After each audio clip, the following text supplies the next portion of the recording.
क्या तुमने कभी अपने मन का शोर सुना है?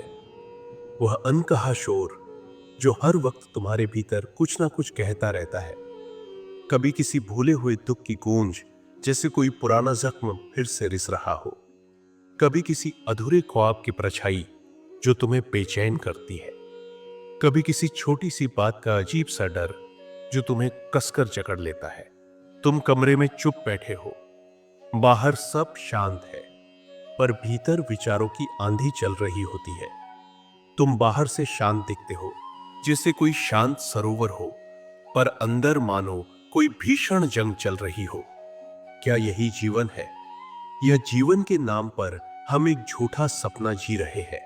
तुम रुक, एक गहरी सांस ले, पूरी गहराई से, और खुद से पूछ, क्या मैं जी रहा हूं या बस जीने का अभिनय कर रहा हूं? हम भागते जा रहे हैं, बिना पूछे कि किस ओर, किस दिशा में, कहां पहुंचने की कोशिश है। यह जिंदगी एक नदी है, हर पल बह रही है, बदल रही है, जी रही है, पर हम उस नदी के किनारे बैठे या तो बीते हुए कल की लाशों को निहार रहे हैं, जो जा चुका, जो सिर्फ स्मृति है, या भविष्य के पुल की कल्पना में खोए हैं, जो कभी बना ही नहीं। हम उस पल में नहीं जीते जो ठीक तुम्हारे सामने है। हम या तो बीते कल से जकड़े हैं या आने वाले कल में खोए हैं। कभी किसी ने तुम्हें यह सिखाया कि पल में जीना ही सच्ची आजादी है? लाओ त्से को सुनो, वह चीनी अरशी जिसने सत्ता, सम्मान और शोर को छोड़ दिया, एकांत में बस प्रकृति से संवाद किया। उसने कहा, प्रकृति को कोई जल्दी नहीं, फिर भी सब कुछ पूरा हो जाता है। Nature DG not Hari, yet everything is accomplished. और तुम हर पल किसी दौड़ में हो, फिर भी मंजिल तक नहीं पहुंचते। हमेशा अधूरे, हमेशा असंतुष्ट। तुमने कभी किसी संत को देखा है? संत जनक एक राजा होकर भी जब ध्यान में उतरते थे तो उन्हें अपना सिंहासन भी भ्रम लगने लगता था। वे कहते थे, मुक्ति बाहर नहीं, भीतर है। जो भीतर उतर गया वही राजा है, बाकी सब तो भिखारी है। यह मन वही भिखारी है जो हर चीज से कुछ ना कुछ मांगता है। प्यार, मान, पैसा, सफलता, और जो मांगता है वह कभी शांत नहीं होता। वह सदा अभाव में जीता है। तुम जब किसी से बात कर रहे होते हो, तुम्हारा मन पहले से ही किसी और बहस में उलझा होता है। तुम जब किसी को सुन रहे होते हो, मन अपना ही शोर बजा रहा होता है। तुम जब अकेले होते हो, मन 100 भीड़ें साथ ले आता है। यह मन एक बेहिसाब दौड़ती मशीन है, जिसे बंद करना कोई आसान काम नहीं। पर अगर तुम एक पल के लिए इसे देख लो, बस एक क्षण के लिए इसे साक्षी भाव से अनुभव कर लो, तो तुम जान लोगे कि तुम इस मन से अलग हो। और वहीं से शुरू होती है ध्यान की यात्रा। ध्यान का अर्थ है हर पल को पूरी तरह जीना। जब तुम चाय पीते हो और हर घूंट में जीवन का स्वाद महसूस करते हो, वह ध्यान है। जब तुम चलते हो और अपने कदमों की आहट को सुनते हो, वह ध्यान है। जब तुम सांस लेते हो और उसे बिना सोचे बस महसूस करते हो, आती हुई, जाती हुई, वही ध्यान है।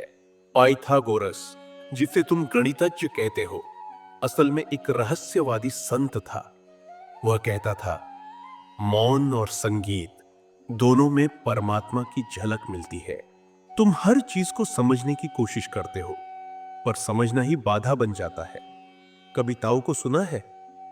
ताओ कहता है, जिसे शब्दों में कहा जा सके वह ताओ नहीं है। पर तुम हर चीज को नाम, परिभाषा, विचारों में बांधना चाहते हो। ध्यान का अर्थ है विचारों की सीमा से परे उतरना, जहां तुम सोचते नहीं, बस होते हो, सिर्फ हो। और जब तुम होने में उतरते हो, वही परमात्मा घटता है। यह कोई करने की बात नहीं, यह होने की बात है। कभी जयदेव की गीता गोविंद पढ़ी है? उसके शब्दों में सिर्फ भक्ति नहीं, बल्कि एक गहराई से उठता हुआ आत्मसमर्पण है। वह कहता है, जो है वही सुंदर है, जो घट रहा है उसी में प्रेम है। पर तुम क्या करते हो? हर पल को बदलना चाहते हो, हर अनुभव को मैनिपुलेट करना चाहते हो। तुम खुद से ही लड़ते रहते हो। पर ध्यान लड़ाई नहीं है, ध्यान समर्पण है। कभी रविंद्रनाथ टैगोर की कविता पढ़ी है? उन्होंने लिखा, इकला चोलो रे। जब कोई साथ न दे तो भी अपने अंतर मन की आवाज सुनो, क्योंकि वह आवाज ही तुम्हारा सच्चा गुरु है। पर तुमने अपने भीतर के उस मौन को कभी सुना ही नहीं। तुमने बाहर के शोर को ही सच मान लिया। कभी शम्स तबरीजी की आंखों में झांका होता तो समझते कि प्रेम का द्वार मौन में खुलता है। रूमी, जो पहले एक विद्वान था, शम्स को देखकर प्रेम का कवि बन गया।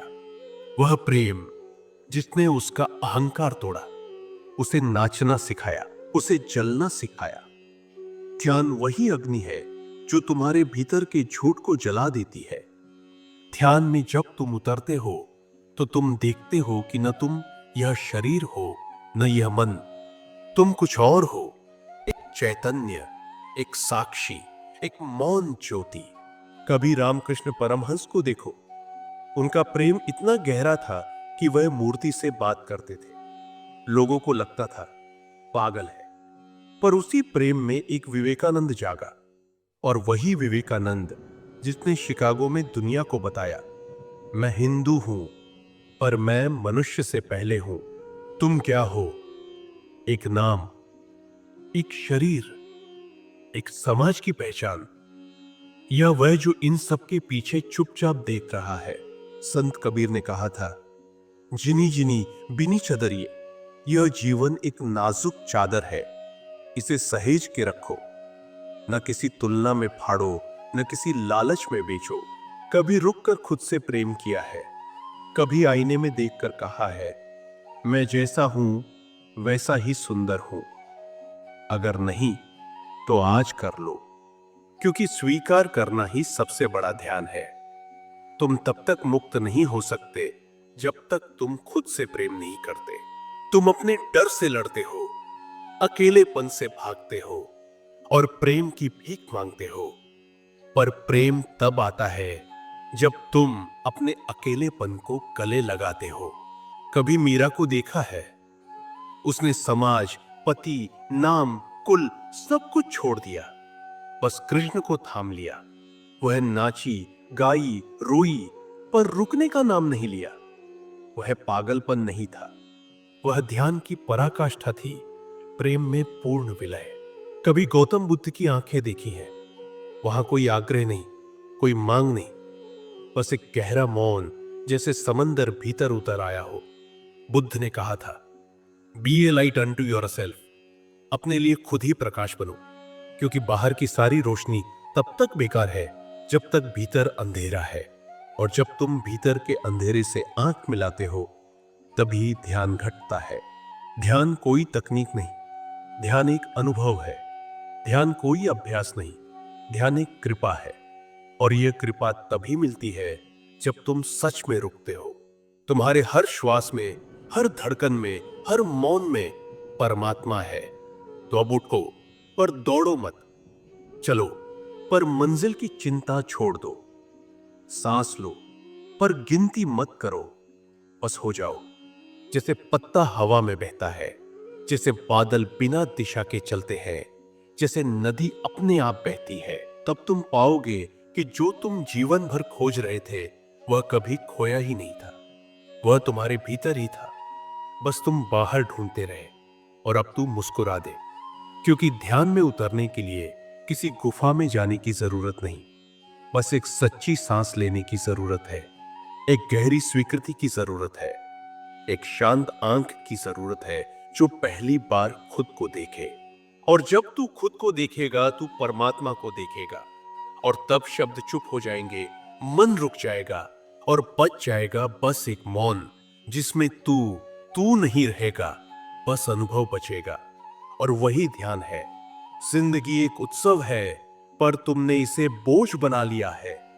तुम सोचते हो यह कर लेंगे, वो पा लेंगे, तब जाकर सुकून मिलेगा। पर सच यह है, सुकून न कल में है, न किसी मंजिल में, सुकून बस इस पल में है। क्या तुमने कभी एक बच्चे की हंसी देखी है?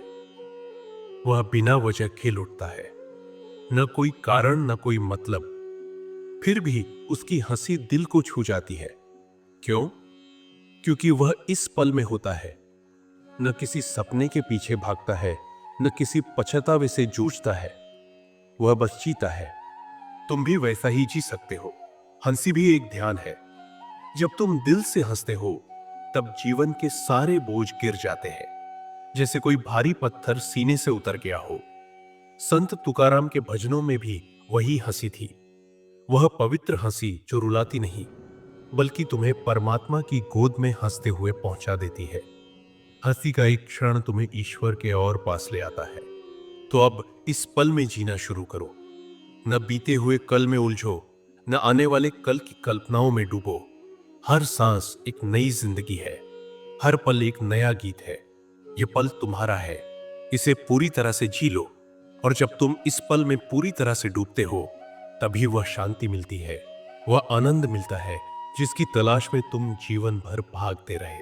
जिंदगी एक नृत्य है तो इसे नाचो, जिंदगी एक गीत है तो इसे गाओ, जिंदगी एक क्रीड़ा है तो इसे खेलो। और जब तुम ये सब दिल से करते हो, तब तुम जान पाते हो कि असली खजाना बाहर नहीं है, वह अंदर है। तुम खुद ही वो खजाना हो। बस इस सच को पहचानो, इसे जी लो, और तब जिंदगी खुद एक उत्सव बन जाएगी। बस यही है ध्यान, यही है जीवन।